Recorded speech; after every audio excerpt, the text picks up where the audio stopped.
Arthur Chesterfield Evans. One aspect that was touched on by Michael sort of tangentially but not really mentioned is the, I think, what I'd call the political economy of education. I'll put a couple of propositions. I don't want to be long-winded here. The first is that you get what you pay for. If you lower the wages of a profession in the long term, you change the status of that profession, and therefore you get the graduates proportional to that economic demographic, if you like. If you look at the downgrading of GPs where I work, you would see the same thing. You've got a captive group and you downgrade their wages because you have the power to do so, and that then affects the demographics of that. The second thing I'd say is the rise of managerialism, which I think dated from perhaps the middle 80s, that you didn't trust anybody, you managed them and you had performance indicators. So you didn't trust them and say, you're doing a good job, we'll watch what you're doing. You said, I don't trust you, I've got these parameters you have to do and I'm going to define what you do, and if you don't do it, then I'm going to beat you up. So in a sense, you didn't allow diversity because you didn't trust the people. You managed them in the sense that you dumbed them down to your formula.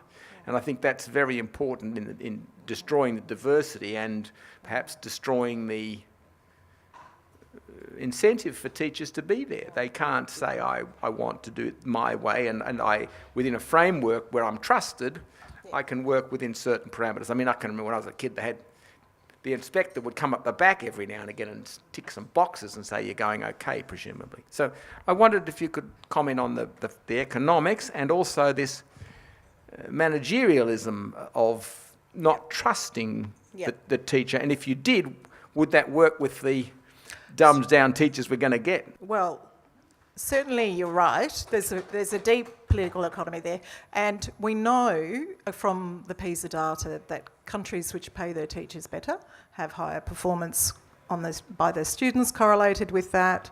We know that the quality of intakes is related to the quality of the graduates, all these sorts of things. They all link up logically. But on an international scale, Australia does not do too badly on initial teacher pay. The real problem is that there's a very low ceiling on it, and we don't have professional development for expert teachers to be retained within the classroom. So there are moves to try and change that. But what I didn't mention, of course, is the massive commodification of education that's occurred over the same era, the introduction of neoliberal policies with devolution of schools. All of these sorts of things have conflated to change the environment that the teachers are working in, under the pretense of them having more control and autonomy, but at the same time, the regulatory frameworks have got steeper and steeper and steeper.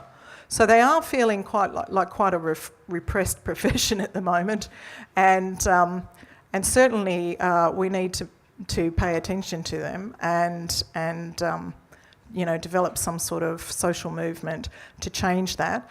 I think we really need a policy that promotes the esteem of teaching, and we should have national campaigns for recruitment. We actually have national commitments that teachers should be recruited from the top 30% of their age group. And you saw where they're coming from, the majority group below 50. Now, the regulatory frameworks do not appear to be doing their jobs. But we do need to respect and pay teachers more. I suppose what I'd say about the political economy question is that teachers deserve a fair wage, and they deserve the esteem that comes with a fair wage. And I agree with Rachel that they start on a reasonable wage. But no teacher I know says, look, I want to go into teaching because I want to make money. They go into teaching mostly as a humanitarian kind, but I don't think governments and I don't think employers should take advantage of that, and I think they have over the years. So I think there's one thing. On the managerialism, I think that's true. And one of the things, I forgot to wave around my book, so that's the book. One of the things that we're talking about is not only teaching the 4 Cs, and I have to say, I don't think the 4 Cs are a new thing. I think they've been around for eons, and the teaching of them is also not a new thing. Just provoking. Yeah, just verbally me. So, but I also argue, we also argue in the book that 4C principles should underpin the way schools are run: collaboration, creativity, communication, critical reflection should be the way that schools run, not managerialism. Schools that are run by great leaders are often run as a really organic, interesting kind of collaborative and democratic place. That doesn't mean they're always democratic, that doesn't mean they're always collaborative, but 4C principles, in my view, can actually change organisations to make them far more effective and happier places to be. Good evening, and thanks for your contribution. My name is Ted. I'm a public school principal in a very disadvantaged community. I've only ever worked in disadvantaged communities for the last 3.5 decades. I was interested in what you had to say this evening. I'm also just completing a thesis prompted by many of the issues that have been the peril of my time working in public schools, and that includes the many issues that get in the way of us doing better in Australia. Statistically, I know the statistics tell us a lot of things, but the complex nature of human development tell me other things. So I'm going to ask you both a question in a minute. Some of those complex issues concern those that it was interesting to hear you, Rachel, talk about the research on the differentiated schooling system that we have in Australia. I'm finding that more and more the pull apart of what I call intellectual apartheid, our public system itself.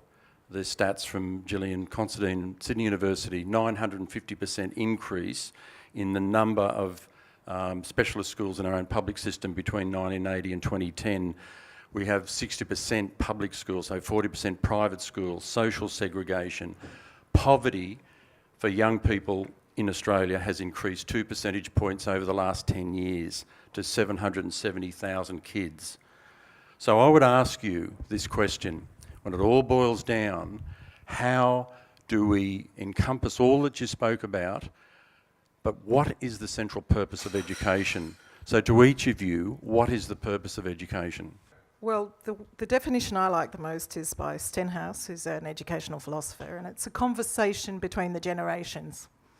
And I really think that sums it up, because it talks about a conversation, and to have a good conversation you need to have a relationship. But schooling is a different matter, and we appear to have somehow drifted from seeing education as a good to a commodity. The system is fully built around commodity now. From my perspective, the commodification, particularly in the higher ed sectors, is having a detrimental impact upon the primary and secondary sectors where it's less developed. But we have all sorts of issues emerging through the basic commodification of schools and the application of those neoliberal principles. But those are the issues which relate to the germ, the global education reform movement. And they are common to a whole range of Western democracies who are showing declining education. Australia's situation is slightly different in some respects, and I believe the issues with recruitment into the profession, the esteem or the low level of esteem the profession's held in at the minute, is absolutely central to the steepness of our declines, as is the neglect of mathematics as a curriculum area. We sit apart from almost all other nations on those two factors. And whilst I completely agree with you, the dreadful mess we've got into with schools within markets and segregated systems, schools being left, with residual, we call it residualisation, nasty term. All of those things are very real. They don't explain the magnitude of the current issues we are facing. I'd refer to two, I love Stenhouse as well, but I'd refer to two theorists, democratic citizenship, which is Stevenson. So Stevenson talks about how we create democratic citizenship in our students by actually giving them a sense that they not only have to read, but they can write the world. So they can act in the world, they can engage with the world. And I meant to read this quote from Freire as well, and this is going to sound very soft and cuddly next to the statistics, but I'm going to read it anyway, about critical hope. Hope is grounded in concrete performative practices, in struggles and interventions that espouse the sacred values of love, care, community, trust and well-being. Hope as a form of pedagogy confronts and interrogates cynicism, the belief that change is not possible or is too costly. Hope works from rage to love. It articulates a progressive politics that rejects conservative, neoliberal postmodernity. And so I suppose, that's a big call, but if we want to make our society one that's worth living in, I think we have to be kind of thinking radically about what we want our education system to be and do. I'd like to focus on higher education and neoliberalism, and perhaps I'm an example of where the personal becomes the political. My undergraduate, postgraduate and first postgraduate training was in psychology, and then my second was in visual arts. I'm a great believer not in STEM but in STEAM, and it is with some personal despair that today I look at an email someone sent to me that is confirming that Sydney College of the Arts will be closing, and then I see a master in glass, but not in conceptual theory, now as a director, pointing to that closure. I think this is extremely retrograde, and the opportunities of transdisciplinary or interdisciplinary thinking and creative thinking didn't come from my psychology training, it came from my visual arts training. So I hold a lot of despair about our current system, and I think privatisation is killing us, and as Slavoj Žižek said, it is a catastrophe globally. So yes, I do think the issue is top down. It must be addressed. The devaluing of teachers and their teaching skills, and I can think of at least one person in this room with excellent teaching skills where that would be the case. I'm appalled at how lowly teacher skills are regarded. I'm also appalled that the senior University of Sydney staff did not employ any evidence-based approaches in their decision-making. I think we have a lack of respect, a serious lack of respect for teaching skills and the professional skills that people acquire at a higher level, and we have a serious damage done to the reversal of the 30-70 ratio of administration to teaching funding. It is now reversed where provosts get an extraordinary amount. Now, you're in an odd situation. You're at a university, you're paid quite well. But the damage to teachers in the university system has to be addressed. Teaching has to be valued. What can you do? You don't have to answer. I'll make it short. You want to read Simon Marginson on it. He is absolutely right when he says that students have been turned into cash cows. And there's a whole lot to be said there. What I didn't show you tonight, even though I showed you the graphs of the ATARs for initial teacher education programs, I actually have the data for all degree programs across the country, and they all show similar trends. So in an era where we are working towards 40% participation at universities amongst the age group, universities are letting students in from the bottom 10 and 20 percentile brackets because they know it's financially profitable. What I'd like you to comment is the lack of evidence-based accountability by our higher education decision makers for the very teaching and cultures they are supporting, perhaps.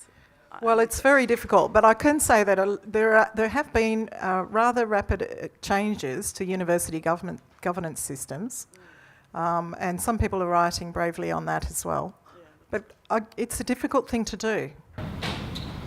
They're treating students as customers. Yeah, absolutely. Which is really revolting. Clients. Yeah. Go ahead. I was just going to say, I also want to counterpoint that, which I don't disagree with a lot of what's been said, but I think there is also, the comment about interdisciplinarity is really interesting, and I agree with you. I think that the arts is a very rich font of interdisciplinarity.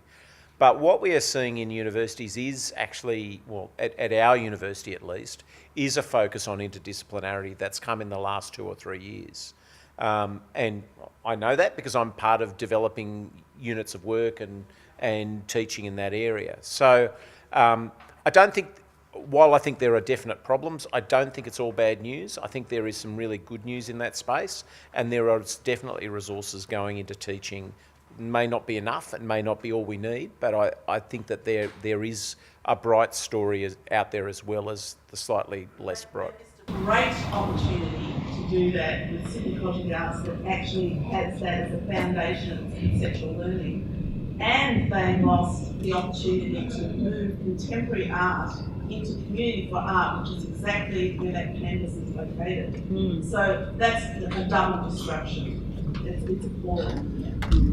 I'm Joffrey Balchi. I'm from one of the conveners of the Politics in the Pub and the Secretary of the Association for Good Government. And we run our own courses on political economy, quite contrary to what universities teach. And my basic observation is we are still producing students based on a production line system. Garbage in, garbage throughputs, therefore garbage out.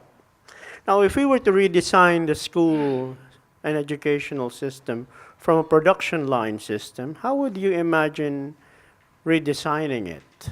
Well, right at the heart of it would be highly esteemed, highly skilled teachers. And those teachers would know and understand the psychology and child development enough to make sure that children in their early years in primary school were not being given tests, that they were doing a lot of play, that they were having a lot of relationship building, developing their communication, collaboration skills, that sort of thing. At the moment, we have a topsy-turvy system where students are actually assessed more in primary school than secondary school. The introduction of new assessments in primary mean that my twins, who are in grade 5, have done more exams in their short school career than I did in my whole school career. And they start at the end of kindergarten. And kindergarten is no longer play-focused. They sit at desks. That is what I would change most dramatically. But at the core of it, we need highly educated, clever and sophisticated people who understand human relationships to be teachers. I don't have to imagine it because it's happening. It's happening in the 20 schools that we're working with. It's happening with engaged teacher professional learning. It's happening with teams of educators who are saying, okay, we can't do what we've done the whole way through. And I think actually that it's possible, and it's possible even on the current system that's going on. And you know, Casula Public School, Hurstville Public School, bunch of schools that are not, Hurstville's not in a difficult area, but Casula Public School there's some difficult issues there for that school, but it has gone ahead in leaps and bounds in terms of what it's offering their kids and what their kids are able to do. So I don't have to imagine it's happening. Why is the performance dismal? Because I'm only in 20 schools. Give me 2,500 schools, give me 20,000 schools, I'll see what I can do. John Hallam, and I spend most of my time, as you know, trying to ensure that sometime in the next 10 years we're not all incinerated. My dad was a professor of medieval history, and he died some 25 years ago.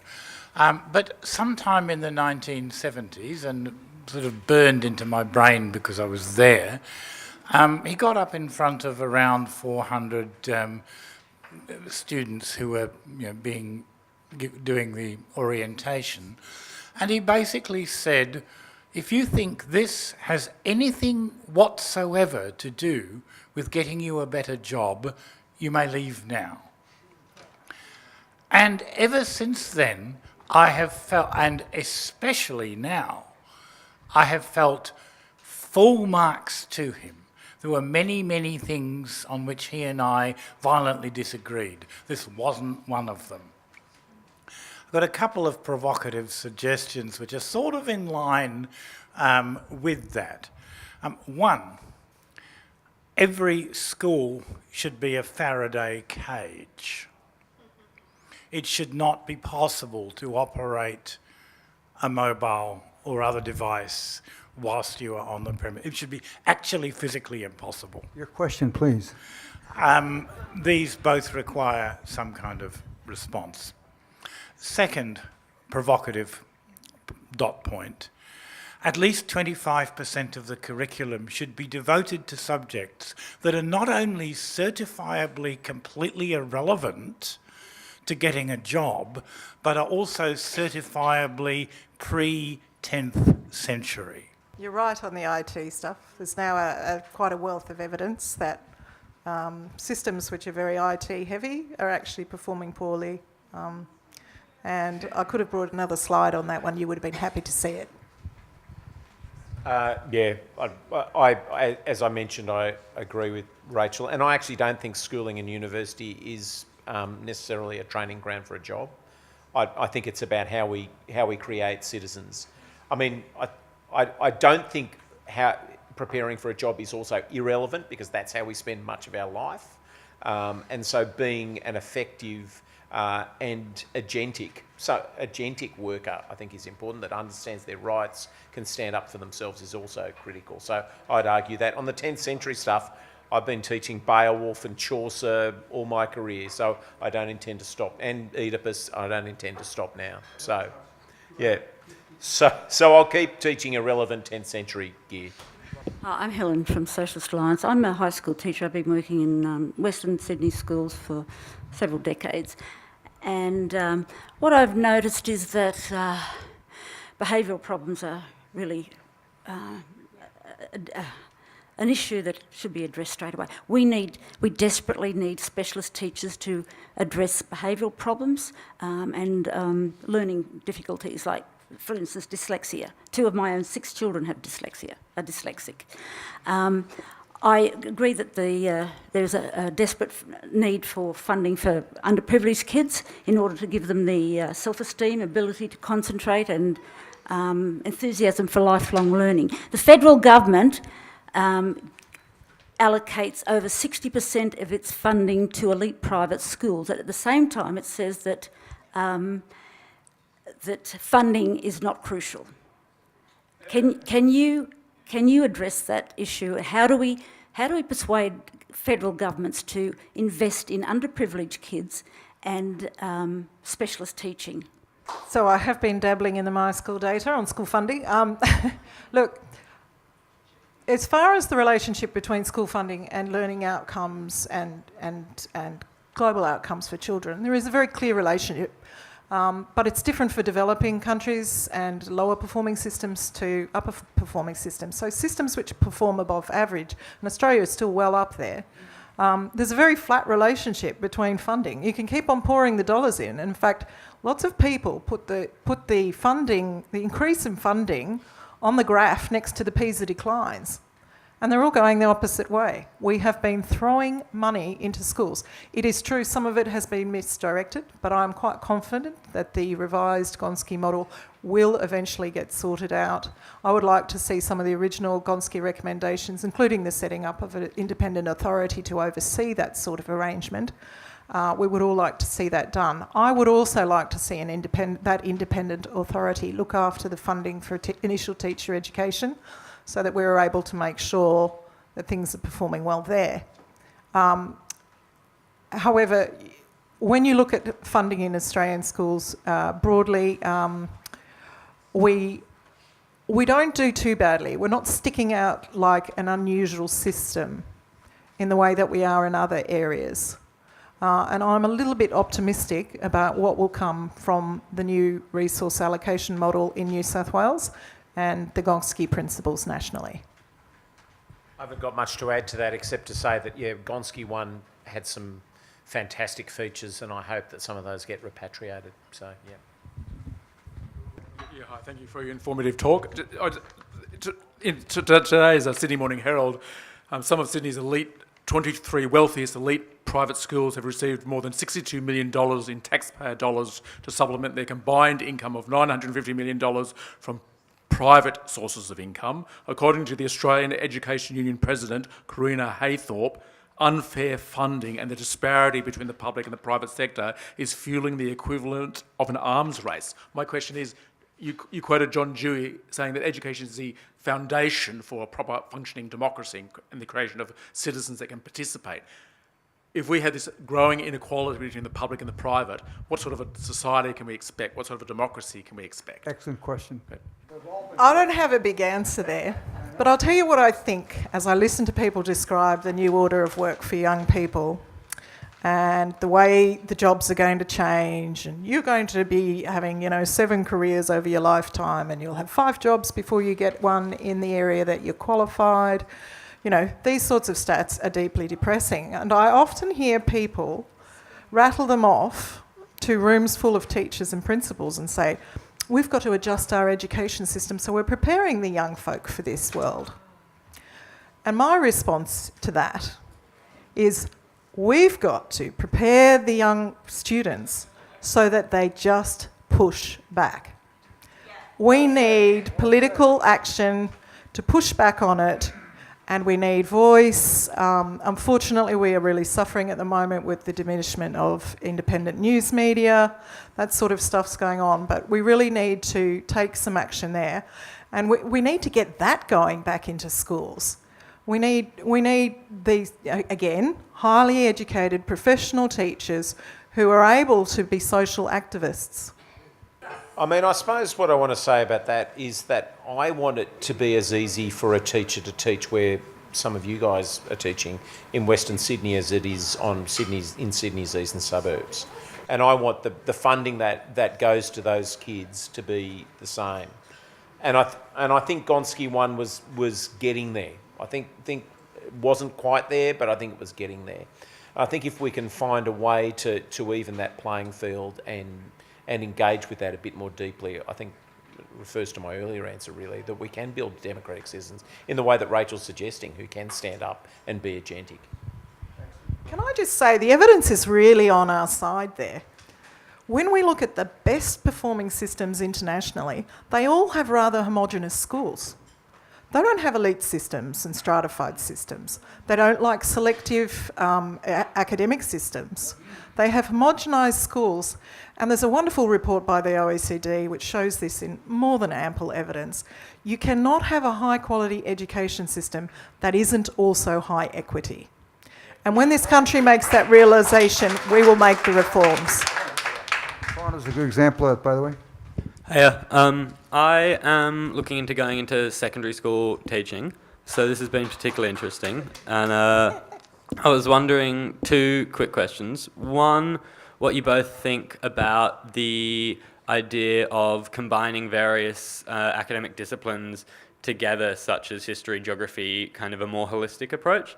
And the second is what you think of the importance of teacher-student ratios. Like, I've recently found out that, it was in Cuba they have one teacher to 10 students, which was very different to my own educational experience. So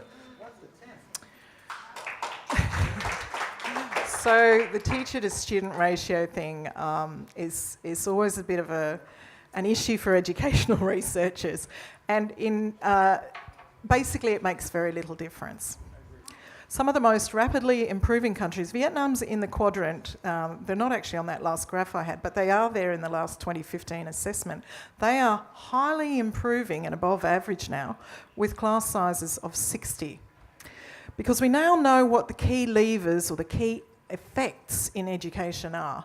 And the central school effect is the quality of the teacher.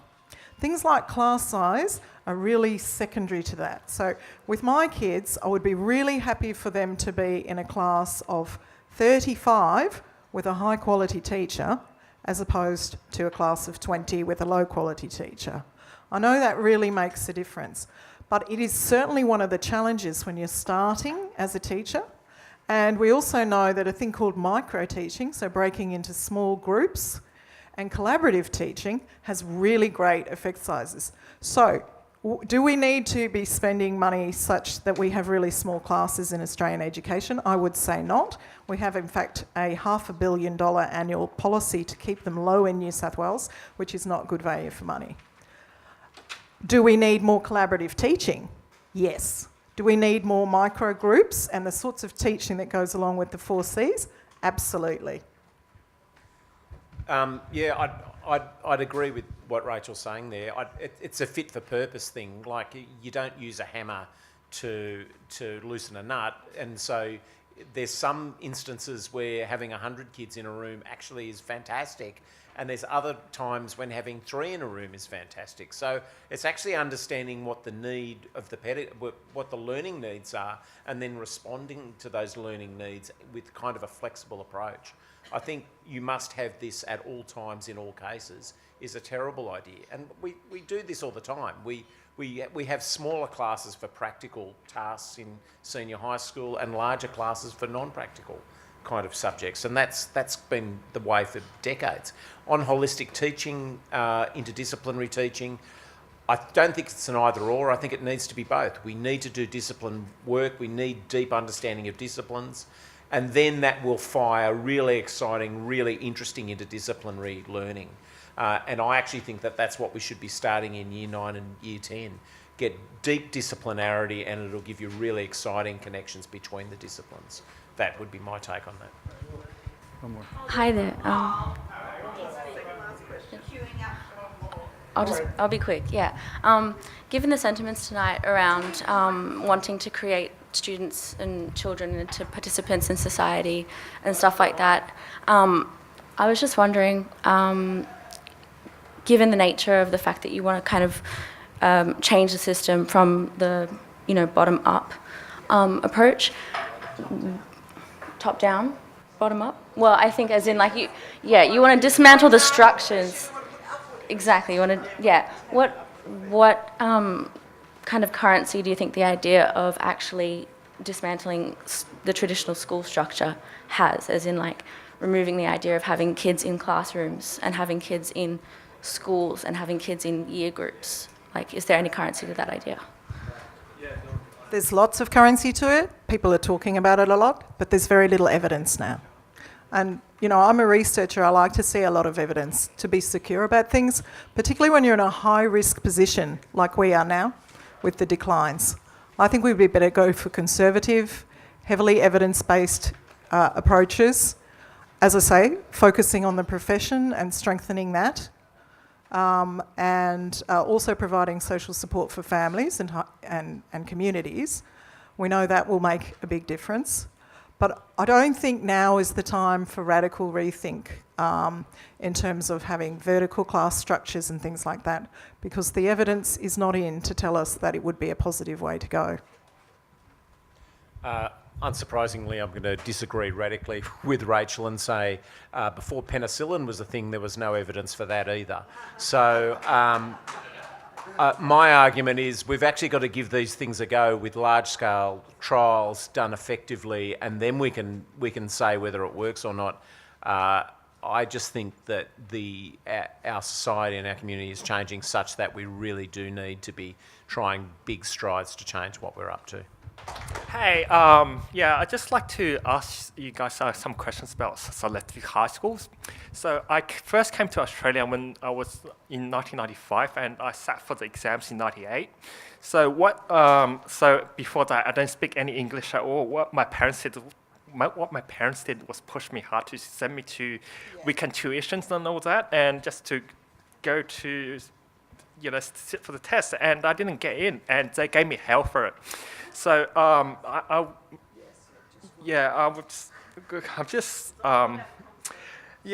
just feel that. Do you think there's a cultural issue with selective high schools on how East Asian parents envision such high institutions? Yeah. And are they also do you focus on rote learning and exams rather than the nature? Focusing on the nature of the high schools themselves? Yeah, that's a very big issue, and I really do sympathise. I think one of the problems with the selective systems is the pressure they put on students, and I think it's quite clear that the systems which have to do the most of that, in particular in Korea, are seeing negative mental health outcomes that are related to it. I do also think that the evidence on having streaming or selective systems in education is actually really rather thin. The largest study I've seen came out in the US about 2 years ago. They followed large cohorts of students in a few states actually, where some of them got into the selective elite schools, others were near misses.